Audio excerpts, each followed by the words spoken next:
جنگ احد د نبی صلی الله علیه وسلم سکتر حضرت حمزه رضی الله تعالی عنہ باغه پس وحشی راغه اول مړ اسی مړ نک وګونه تلر کړه سترګې تلر کړه پوزه ته غوڅ کړه اتلس ټوکړې کو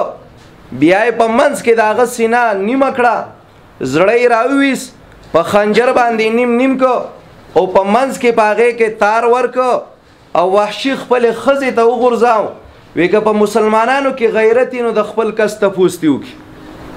کله چې نبی صلی الله علیه وسلم ته دا خبره ورسېده د نبی اسلام زړه بالکل دردمند زګه دا د نبی اسلام تروم دی او رضای روریم دی دا د حضرت حلیمه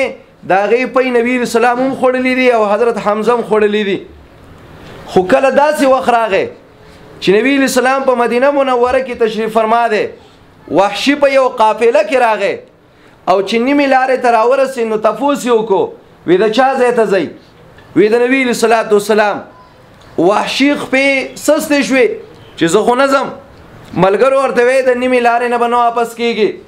په مسجد نبوي کې ناشتي نبی صلی الله علیه وسلم چې کله مسجد نبوي ته تشریف راوړو د یو سره په خیر کوي او چې کله دا وحشی ولید وی انت وحشی ته وحشی نه وی یم جی وی ته هغه کسي چې زما تر دې اتل ټوکړې کړو وی یم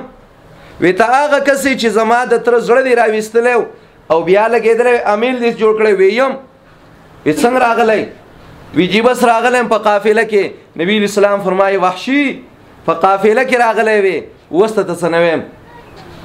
او وحشی وی چې کله نبی اسلام خبرې کولې زماره د الله فنوم وی قسمی چې کله وحشی مسلمان شو وی داسې اخلاق ما د چانه دی لیدلی دا نه چې زما سره ورانه او ما ته وای نه قتل پاره خبره کې وای زمانه ته پوس کاو وحشی خبره صحیح ده وای زه حیران شوم کله چې دا خلک وارته واته وحشی د نیمه لارې نه واپس شو وی داسې اخلاق ما د چانه دی لیدلی او نبی اسلام ته ماته کلمه وای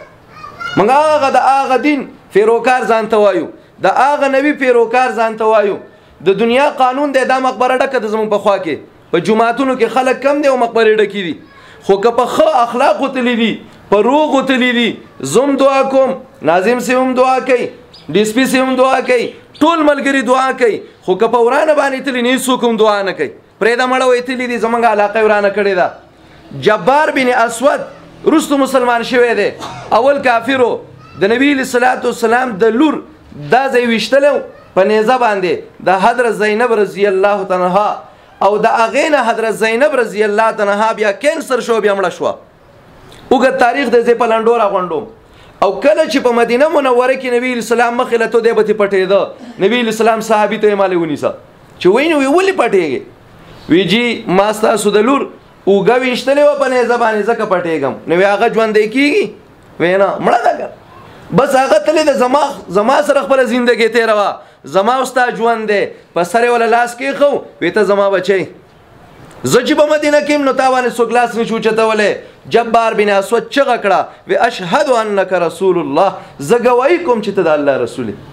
من ځان ته هغه پیروکار وایو خو من کې ګوره دا صلاحیت د مسلمانۍ نشتی من کې تشنم صرف د اسلام پاتې شوی دی په من کې شیطانی زیاته ده په من کې ورانول زیات دي په من کې بریدونه ورانول زیات دي په من کې د روغ اصلاح به ډیر کم کسان چې هغه بکي مسلمانانو د مقبره ډکه ده موږ له پکاري چې موږ له سوګرانه خبر راوړي موږ په خطر قبانه واړو چې نه ته پینې پوه شوی دغه دا مقصد نه هغه زما رور دی زما خو ګمان دی په هغه باندې نبی اسلام وی ظن المؤمنین خیره په مسلمان به د خیر ګمان کې تر څو پورې چې تا شر نه لیدلې موږ په مسلمان غلط ګمان کوو